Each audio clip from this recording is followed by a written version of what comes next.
एक आपको अपना फेवरेट पॉइंट बता देता हूं, मुझको बड़ा पसंद है ये, analyse with data and engage with emotion. ये इसमें दो हिस्से हैं, analyse with data and engage with emotion. ये जो डेटा एनालिटिक्स है ना, ये बड़ा महत्वपूर्ण चीज है। आज के समय में डेटा राजा है। आपका छोटा बिजनेस है या बड़ा बिजनेस है, अपने पास CRM जरूर रखिए, अपने कस्टमर का डेटा जरूर तैयार करिए। डेटा तैयार करने से किस आदमी ने, उसका फोन नंबर, उसका ईमेल एड्रेस, उसने क्या खरीदा, कब खरीदा, किस तारीख को खरीदा, कितने का खरीदा, उसके कुछ इनपुट पॉइंट्स बना लीजिए। आप लीडरशिप फनल में आएंगे तो आपको हम और सिखाएंगे। पहले आप समझिए, यहां पे कम से कम वीडियो में समझिए कि डेटा को एनालाइज करिए और उस डेटा को एनालाइज करने के बाद उसको इमोशनली बाद में एंगेज करिए।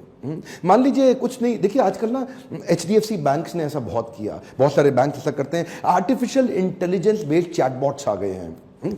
देखिए इलेक्ट्रॉनिक वर्चुअल असिस्टेंट्स आ गए, EVA बोलते हैं, इलेक्ट्रॉनिक वर्चुअल असिस्टेंट। चैटबॉट आपके साथ ऑटोमेटिकली आपके कस्टमर के साथ एंगेजमेंट बिल्ड कर देते हैं, आपकी फिजिकली वहां पे जरूरत ही नहीं है। अगर आपका पैथोलॉजिकल लैब है और आप ब्लड टेस्ट वगैरह करते हैं, सैंपल्स अगर जाके लेते हैं, कस्टमर के घर से जाकर के लेके आते हैं, अगर आपके कस्टमर ने पिछले 3 महीने 6 महीने के अंदर हड्डियों का, अपने दिल का या अपनी किडनी का या अपने लंग्स का किसी का भी आपसे टेस्ट कराया है, आपको पता है ना आपके कस्टमर के बारे में, अब उसके लिए कुछ पीछे से कंटेंट उसको व्हाट्सएप पे भेजना शुरू करिए, उसको मैसेज पे भेजना शुरू करिए। अगर उसने हार्ट का कराया है तो हार्ट के लिए उसको कुछ ऐसे आइडिया दीजिए जिससे उसका हार्ट आगे भी हेल्दी रहे।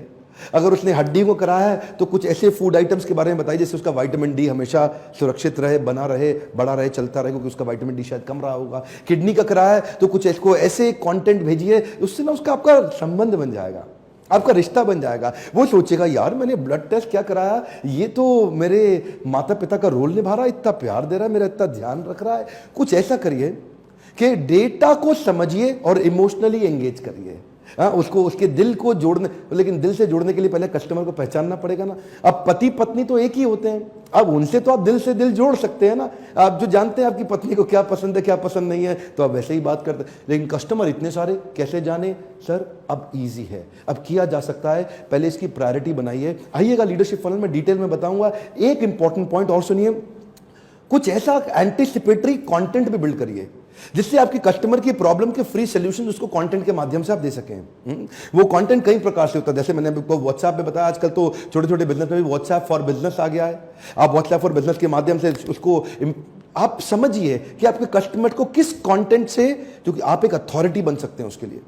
जब भी उस संबंध में, जिस संबंध में आप बिजनेस करते हैं ना, जो काम करते हैं, अगर आप मोबाइल भी बेचते हैं, आपका मोबाइल रिटेल स्टोर भी है, तो भी उसको मोबाइल संबंधित जो प्रॉब्लम आ सकती है उसके लिए उसको कुछ कंटेंट थोड़े दिन तक तो कम से कम भेजते रहिए, एक हैंड होल्डिंग सपोर्ट दीजिए उसको। Transactional business versus delightful surprise, ये बड़े काम की चीज है। एक कस्टमर को ना माल दो पैसा लो, माल दो पैसा लो, ये जो है ना, ये लंबा टिकता नहीं है, तो कस्टमर इसको भूल जाता है। लेकिन क्या आप उसके लिए एक अनएक्सपेक्टेड, एक डिलाइटफुल सरप्राइज क्रिएट कर सकते हो?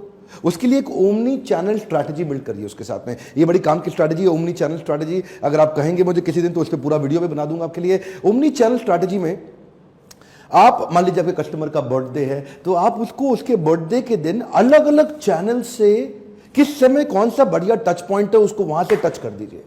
चाहे उसको फोन कॉल के थ्रू, चाहे SMS के थ्रू, चाहे सोशल मीडिया के थ्रू, चाहे अपने CRM में उसके लिए आपने कुछ एक ऐसा गिफ्ट डिस्काउंट कूपन ऐड कर दिया कि वो नेक्स्ट टाइम आए तो उसको उसका बेनिफिट मिल जाए। आप उसको केक भेजें, कोई स्कीम दें, उसके लिए कुछ ऐसा डिस्काउंट दे दें, या उसको कुछ ऐसा अलग फेवर कर दें।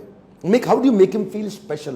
बात यह है कि ये मैंने बताया ना, लॉयल्टी एक इमोशन है। मेक हिम फील स्पेशल, उसके मुंह से निकले अरे वाह, क्या निकले अरे वाह। ये जो अरे वाह की फीलिंग है, ये social media, online, physical store, CRM, big data, mobile, इन सब के बीच में आपका कस्टमर होना चाहिए। देखिए कब उसको कहां से टच करना, इसको बोलते हैं ओमनी चैनल स्ट्रैटेजी। कभी यहां से काम, कभी यहां से, कभी यहां से, कभी, ये एक चक्रव्यूह है। एक बार चक्रव्यूह के अंदर अर्जुन का बेटा चला गया था ना, तो बाहर आने में दिक्कत हुई। ऐसा ही होना चाहिए आपके कस्टमर के साथ भी। चक्रव्यूह के अंदर आपके आ जाए ओमनी चैनल स्ट्रैटेजी में, तो बाहर ना निकल पाए, लॉयल होके एंगेज हो जाए। और हां, ध्यान रहे ओमनी चैनल स्ट्रैटेजी के अंदर 80-20 रूल अप्लाई कर लीजिएगा। क्या होता है 80-20 रूल? 80% उसके साथ संबंध बनाने में मेहनत करें और 20% टाइम ही ऐसा करें कि उसे कोई माल बेचें। 10 में से 8 बार उससे संबंध बनाएं, कुछ अच्छा मैसेज भेजें, कुछ रिलेशनशिप बिल्ड करें। इसको बोलते हैं गिव गिव गिव गिव। 8 बारी गिव, फिर 2 बारी आस्क। हाँ, ये बड़ा इंपॉर्टेंट है। पहले दो दो दो दो मांगो, दो दो दो दो मांगो, 4 बार देने के बाद 1 बार मांगो। इससे क्या 80-20 रिलेशनशिप में आपका कस्टमर चिढ़ेगा नहीं और संबंध बन जाएगा। उसको लगेगा ये तो रूटीन सी बात हो रही थी और इसमें ये इशारे इशारे में माल आपसे खरीद जाएगा।